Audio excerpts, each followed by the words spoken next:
외국계 회사는 연말에 휴가를 많이 쓴다. 이런 얘기 혹시 들어보셨어요? 네. 오늘은 크리스마스인데 제가 지금 이렇게 나시를 입고 이제 따뜻한 나라에 있을 수 있는 이유도 연말 휴가를 쓰고 왔어요.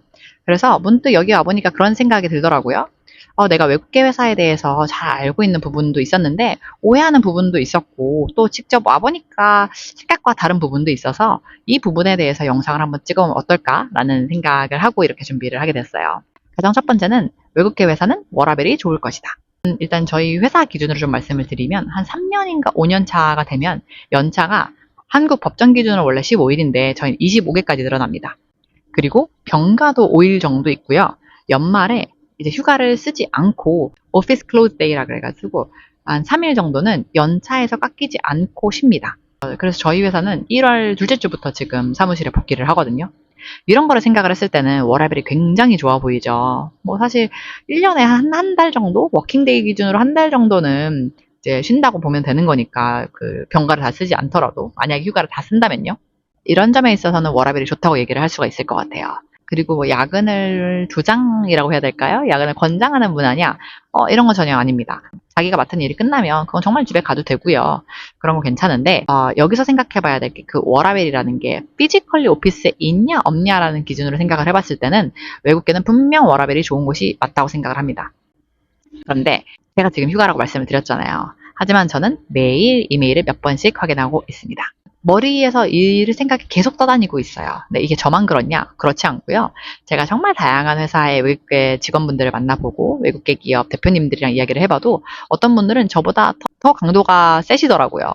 예를 들어 한 회사의 대표님이고 또 본사가 미국에 있는데 에이펙 지사가 따로 없는 경우에는 미국이랑 직접 소통을 해야 되다 보니까 이게 시도 때도 없이 막 새벽에 일할 때도 있고요. 한국 시간 기준으로 밤에 이제 콜을 해야 될 때도 있어서 정말 누가 봤을 때는 그러면 정말 워라밸이 없는 거 아니냐라고 얘기를 할 수도 있을 것 같아요. 그래서 이 워라밸이라는 개념 자체에 대해서 제가 가끔 워라밸은 어떻게 챙기세요? 이렇게 대표님들한테 여쭤보면 그 대표님들은 워라밸일 게 있나요? 라고 하시는 분들도 계셨어요. 그래서 이 워라밸이 피지컬리 오피스에 있냐 없냐 기준에서는 외국계가 좋다라고 말을 할 수도 있지만 그게 아니라 외국계는 정말 성과 위주의 회사가 굉장히 많기 때문에 그 기준으로 생각을 했을 때 책임감 기준으로 생각을 했을 때는 이게 워라밸이 그렇게 좋지 않을 수도 있다라고 말씀을 드릴 수 있을 것 같아요. 이게 요즘 시대에는 사실 뭐 어디서든 일을 할 수가 있다 보니까 많은 직무의 경우에 그래서 그 워라밸이라는 거 자체가 의미가 퇴색이 되지 않았나라는 생각도 들고요. 그리고 외국계 기업은 사람을 잘 자른다. 이 말 진짜 많이 들어보지 않으셨어요? 요즘 들어서는 정보도 많이 오픈이 되고 해서 이런 게 많이 정보가 희석이 된 것 같은데 여전히 그런 질문을 많이 하세요. 외국계는 언제든 잘릴 수 있는 거 아니야? 너무 불안정한 거 아니야? 라고 말씀을 하시는데 사실 한국 노동법이 뭐 잘 되어 있어서 그렇게 사람을 쉽게 자르는 환경은 아니고요. 물론 뭐 지사가 없어지는 경우나 이렇게 정말 불가피한 경우에는 어쩔 수가 없는 건 맞는 것 같아요. 근데 저도 깜짝 놀란 게 외국계 기업만 사람을 이렇게 뭐 자를 수 있고 뭐 그러냐 이렇지는 않더라고요. 정말 옛날이죠. 제가 이 회사에 오고 한 1, 2년 됐을 때도 그때 이제 조선 쪽 선박 만드는 그런 대기업들이 어려웠었어요. 그래서 저도 깜짝 놀란 게 거기 계시는 대리님이랑 이제 미팅을 하게 됐는데 그때 대기업인데도 구조조정이 있는 거예요. 그래서 여러분 외국계 기업이라고 해가지고 아무래도 그 케이스 자체는 뭐 국내 기업보다 비율이 높을 수는 있겠죠. 근데 외국계 기업이 무조건적으로 불안정하다, 위험하다 이런 생각은 사실 저는 오해라고 생각이 좀 드는 게 이게 왜냐면 그런 일들이 또 있다 보니까 반대로 이직의 입장에서는 다른 직장을 알아보는 게 조금 더 수월한 것 같기는 해요. 대기업에서 퇴사를 하신 분들은 아무래도 이직 경험이 뭐 많지는 않으실 거고 또 다른 기업에 이제 들어갈 때 이직 시장이 조금은 닫혀 있는 것 같은데 외국계 기업 같은 경우에는 이직이 꽤나 당연시 된다고 해야 될까요? 자연스러운 문화여서 내가 설사 지금 직장에서 퇴사를 한다고 해서 다음 직장을 구하기가 굉장히 어렵냐? 뭐 어려울 수도 있겠죠. 하지만 그래도 다른 뭐 한국 기업에서 한국 기업으로 가는 것보다는 조금 더 용이하지 않을까라는 생각을 합니다. 외국계 하면 이제 많이 들려오는 질문이죠. 글로벌한 환경에서 일해서 정말 좋겠다. 이런 말을 많이 해주시는데, 외국계가 글로벌한 환경이냐라고 생각을 해보면, 외국계 기업이라는 거에 대해 정의부터 다시 해보면 좋을 것 같아요.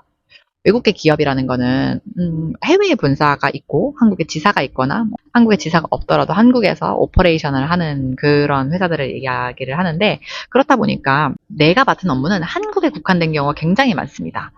그래서 어떤 분들 같은 경우에는 저는 예전에 오히려 더 큰 범위의 업무를 했었는데 외국계 기업에 오니까 그냥 한국 지사만 맡아서 조금 단조로워요. 뭐 이렇게 말씀하시는 분들도 계시더라고요.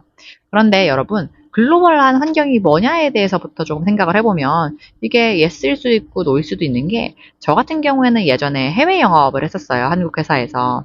그때 글로벌 경험이 더 많냐? 지금 많냐? 해보면 어떤 부분에서는 그때가 많았고요. 어떤 부분에서는 전 지금이 더 많다고 생각을 하는데, 글로벌이라고 하면 영어 사용 빈도를 많이 말씀을 하셔서 거기에 대해서 한번 얘기를 해보면 영어 사용 빈도는 지금이 훨씬 많습니다. 저희 회사가 외국계 회사 중에서도 영어를 조금 많이 쓰는 편이고, 오피셜 랭귀지, 그러니까 뭐 그 오피셜한 다큐먼트라든지 그런 거는 다 영어로 준비가 되어 있어서 그런 점에 있어서는 지금이 훨씬 영어로 소통할 기회, 혹은 영어로 무언가를 작성을 해야 할 기회가 되게 많은데, 반대로 생각을 해보면 출장이라는 의미에 있어서는 전 직장, 그러니까 제가 해외 영업이었다 보니까 그냥 국내 회사 중에서도 훨씬 더 빈도수가 높았겠죠? 그때가 훨씬 더 많았었던 것 같아요.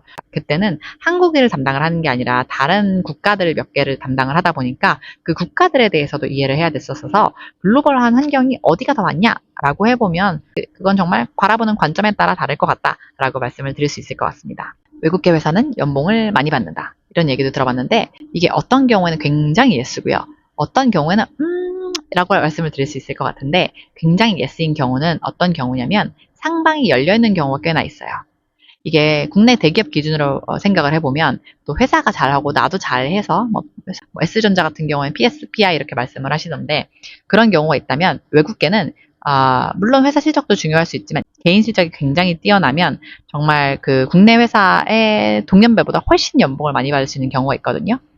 커미션 베이스인 회사인 경우에 그렇고요. 그리고 대다수의 외국계 IT 회사에서 영업직을 하시는 분들 같은 경우에는 상방이 열려있는 경우가 많습니다. 대신에 잘 생각을 해봐야 되는 게, 그런 직군의 경우에는 이제 OT라고 해서 온 타겟 어닝, 계약 연봉이 나의 베이스와는 또 차이가 있어요. 보통은 50대 50이라 그래서 내 총 연봉을 100으로 뒀을 때 50%가 기본급, 50%가 이제 그 인센티브 혹은 보너스라고 보시면 될 것 같은데, 1억이라고 생각을 해볼게요. 내 계약 연봉은 1억인데 내 픽스드 인컴, 그러니까 내 베이스는 5천만 원인 거예요. 그러면 누구는 그거 5천만 원을 생각을 할 수가 있겠죠? 근데 그 영업사원이 그 타겟을 달성을 100% 한다라는 가정하에 있어서는 그 사람의 연봉은 1억이에요. 그래서 이게 되게 나의 연봉을 어떻게 얘기를 해야 되냐라고 하시는 분들도 계신데, 그게 가장 간단한 방법은 원천징수 영수증이 발급이 되는 그 정도의 기간을 일을 하셨다면 그게 베스트입니다. 왜냐면 내가 계약 연봉이 1억이더라도 1억 이상을 받는 경우도 꽤 있을 수 있거든요. 그래서 최근에 보니까 대한민국에도 뭐 억대 연봉자가 100만 명이 넘는다고 하더라고요. 그런 거는 아무래도 이런 외국계 IT 영업 계시는 분들도 실적이 좋았을 경우에 그렇게 많이 받아서 가능한 게 아닐까라는 생각이 들어요. 이런 특수한 직군이라고 해야 될까요? 특정 직군 이외에는 그렇지 않은 경우도 꽤나 많습니다.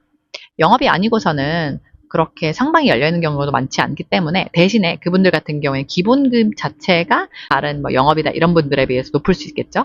그래서 마케팅이라든지 재무, 뭐 인사 등등 다른 직군의 경우에는 그런 인센티브 비율보다는 기본급 비율이 더 높기 때문에 비슷한 다른 기업과 비교해 봤을 때 비슷한 수준이라고 좀 볼 수 있을 것 같아요.